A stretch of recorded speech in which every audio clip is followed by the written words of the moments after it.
గులాబీ శ్రేణులను కంటికి రెప్పలా కాపాడుకుంటామన్నారు బీఆర్ఎస్ వర్కింగ్ ప్రెసిడెంట్ కేటీఆర్. ప్రజాస్వామ్యంలో హత్య రాజకీయాలకు స్థానం లేదని చెప్పారు.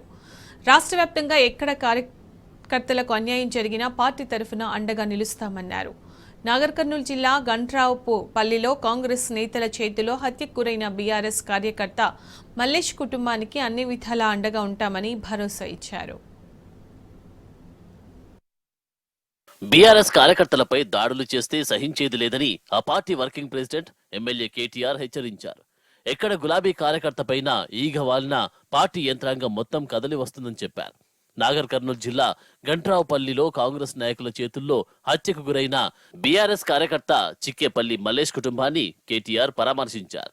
మల్లేష్ చిత్రపటానికి పూలమాలలు వేసి నివాళులర్పించిన కేటీఆర్ మల్లేష్ భార్య పిల్లలు కుటుంబ సభ్యులతో మాట్లాడి మనోధైర్యాన్ని కల్పించారు. పార్టీ తరపున 5 లక్షల రూపాయల చెక్కును మల్లేష్ కుటుంబ సభ్యులకు అందజేశారు. అన్ని విధాలా అండగా ఉంటామని మల్లేష్ కుటుంబానికి కేటీఆర్ భరోసా ఇచ్చారు. ఈ కార్యక్రమంలో మాజీ మంత్రులు నిరంజన్ రెడ్డి, శ్రీనివాస్ గౌడ్, ఎంపీ మండే శ్రీనివాస్ రెడ్డి, ప్రస్తుత మాజీ ఎమ్మెల్యేలు, పలు సంస్థల చైర్మన్లు, పార్టీ నేతలు పాల్గొన్నారు.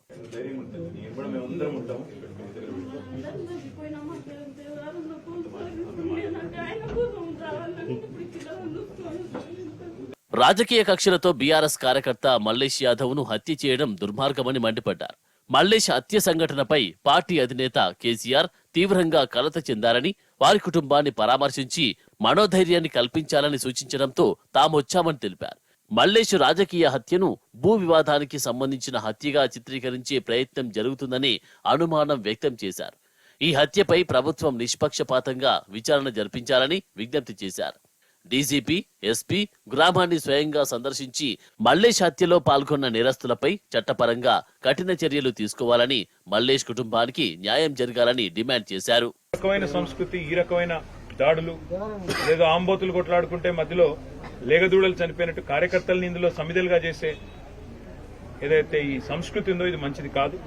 నేను ఇక్కడ ఉండే మంత్రి గారికి, జూపల్లి కృష్ణారావు గారు కూడా చెప్తా ఉన్నా, కాంగ్రెస్ ప్రభుత్వానికి కూడా చెప్తా ఉన్నా, ఇది మంచిది కాదు. ఎందుకంటే తెలంగాణలో ఇది ఇదివరకు ఎన్నడూ లేదు. మేము కూడా గతంలో 10 ఏళ్ళు ప్రభుత్వంలో ఉన్నాం. మరి 10 ఏళ్లలో ఏ ఒక్క కాంగ్రెస్ కార్యకర్త మీద గానీ, కాంగ్రెస్ నాయకుడి మీద గానీ ఇట్లాంటి భౌతిక దాడులకు ఎన్నడూ కూడా మేము తెగబడలేదు. ఎన్నడూ కూడా ఇట్లాంటి సంస్కృతిని ప్రోత్సహించలేదు. ఆనాడు కూడా మేము ఇట్లాగే అనుకుంటే, మీరు అనుకున్నట్టే మేము కూడా అనుకుంటే, ఈ ఫ్యాక్షన్ సంస్కృతిని పెంచాలనుకుంటే ఈ రకమైన పరిస్థితి ఉండేది కాదు. కానీ నేను విజ్ఞప్తి చేసేది పోలీస్ యంత్రాంగానికి కూడా, ప్రభుత్వంలో ఎవరున్నా ఆ కుటుంబానికి న్యాయం జరగాలి.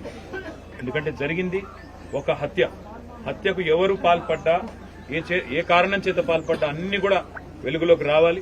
ఇందులో భూ పంచాయతీ అని అది ఇదని చెప్పి దీన్ని కొంత డైవర్ట్ చేసే ప్రయత్నం కూడా చేస్తా ఉన్నారు. ఇది మంచిది కాదు. నేను కాల్ డేటా రికార్డ్స్ బయటపెట్టాలని డిమాండ్ చేస్తా ఉన్నా. అదేవిధంగా ఇక్కడ ఏం జరిగింది అనే విషయంలో డీజీపీ గారు, ఈ జిల్లా ఎస్పీ గారు కూడా అవసరమైతే ప్రత్యక్షంగా విచారణ జరిపించి మరి వాస్తవాలు చెప్పాలి, ప్రజలకు తెలియజెప్పాలని చెప్పి కూడా డిమాండ్ చేస్తూ ఆ కుటుంబానికి సంపూర్ణంగా మేము అండగా ఉంటాం.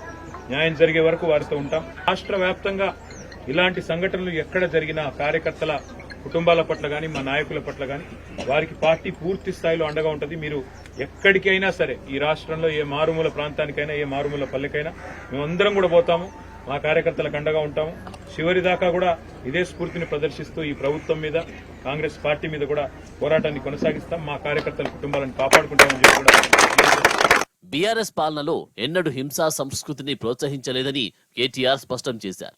తాము అధికారంలో ఉన్న 10 ఏళ్లలో ఎన్నడూ రాజకీయ హత్యలు, దాడులు, హింసాత్మక ఘటనలు జరగలేదని గుర్తుకు చేశారు. రాజకీయాల్లో గెలుపు ఓటములు సహజమని, దాడులు, హత్యలు, హింసా సంస్కృతి మంచిది కాదని కేటీఆర్ హితవు పలికారు. తెలంగాణలో గతంలో ఎన్నడూ లేని విధంగా ప్రారంభమైన హత్య రాజకీయాలు, రాజకీయ హింసా సంస్కృతిని మీడియా ప్రజల ముందుంచాలని విజ్ఞప్తి చేశారు.